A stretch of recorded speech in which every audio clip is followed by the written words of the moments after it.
Елде несиесін 1 жыл бойы төлемегендердің қарызы жойылады. Бұл жеке тұлғаның банкроттығы туралы заң жобасында көрсетілген мүмкіндік. Құжат жақында депутаттар талқысына ұсынылды деп хабарлады Turkistan.kz Хабар 24 телеарнасына сілтеме жасап.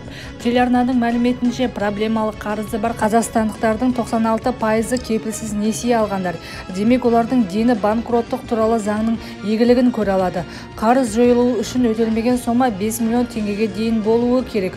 Сондай-ақ соттан тыс банкроттық рәсімінің табысы күнкөріс деңгейіне жетпейтін азаматтар пайдалана алады. Қаржы вице-министрі Ержан Біржанов борышкерлердің мүлкі болмауы керектігін ескертті. Кіріс пен мүліктің бар жоқтығы электронды үкімет порталы арқылы айқындалады.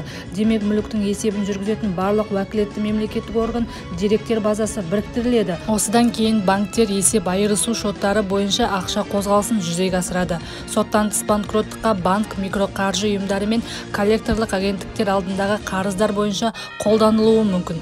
Өтініш бойынша шешімді жарты жыл күтуге тура келеді. Мысалы, келесі жылы заңнама жұмыс істеді делік. 2023 жылы банкрот болып табылатын болса, кейінгі процедураға 7 жыл өткен соң жүгінуге мүмкіндік бар. Банкроттықтан кейін 3 жыл ішінде қаржылық жағдайына мониторинг жүргізіледі. Мұндай тәжірибе басқа Еуропа елдерінде де бар. Себебі әдейі жасалған банкроттық процедурасын тексеру үшін сондай тәсіл қолданылады, деді қаржы вице-министрі Ержан Біржанов.